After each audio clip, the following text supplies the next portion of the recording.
If you start leading out the windows, and there are places along here where there's tree branches and so forth that are kind of close to the track, and it's been a temptation for kids to want to grab at those. So if anybody falls out, we don't stop and pick you up. You'll have to walk back.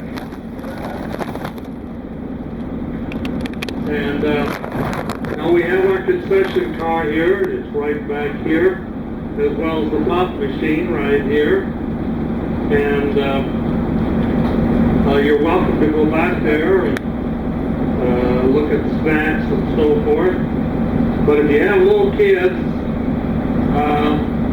you need to be under 12. If the kids are under 12, you need to be escorted by an adult. Okay, when we get down to the other end, we'll be switching sides. Those on the left move to the right, and then those on the right move to the left. There was a tour guide down there. And then we're going to flip over the seats, so you'll be facing the opposite direction for the return trip. Okay, this railroad originally started back in the 1890s. Coal mining was a big industry here back around the turn of the century. Little town of Fraser down here, while it doesn't amount to a whole lot anymore. Back in the coal mining days, it was a rip-roaring mining town. They needed a way to get the coal out, so the line began. They built a line about 4 miles west to a junction with another railroad. Back in those days, railroads were expanding. They built on up north to Fort Dodge, Rockwell City, on in here to Boone, and then down to Newton and Des Moines. The line had several different names at first, but about 1907 they electrified the line. At that time became known as the Fort Dodge, Des Moines and Southern. And they ran trolley cars back and forth between Des Moines and Fort Dodge.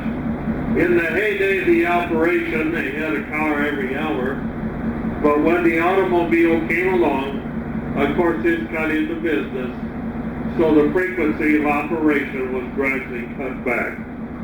But service did remain on the line until 1955. At that time, they removed the electrification, and it was a diesel freight line for a number of years.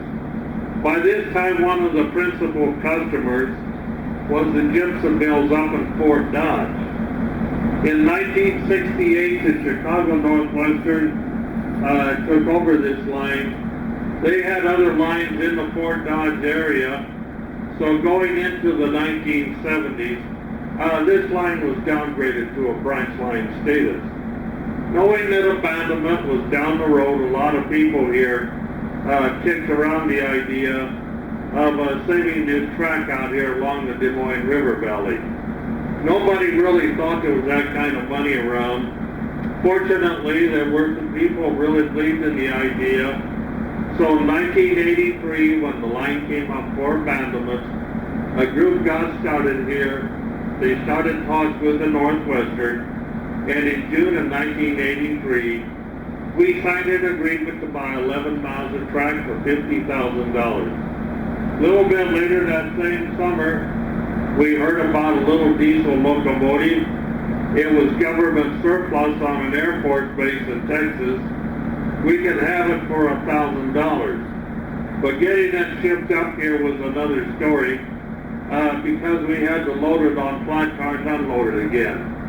But we got it here in the fall of '83. We ran our first trip then in November of that year. Today we're going to Fraser, which is 7.5 miles. Now we got 4 more miles of track, and on the weekends we have our dinner train, which uses the other 4 miles. It goes out every Friday and Saturday night. It's a 2.5-hour trip, and it goes Friday and Saturday night. On Saturday noon, it goes out as a dessert train. On Sunday noon, it goes out as what we call the picnic train. You bring along your own picnic. Then on Saturdays now, we pull the train with our Chinese steam locomotive. This is the last locomotive manufactured on the face of the earth. It was built in Dekong, China in December 1988. We paid just under $400,000 for the locomotive. We got $150,000 through the Iowa Lottery Commission. The remainder was financed through donations and loans. If you have questions, what I'm here for, hope you enjoy your trip.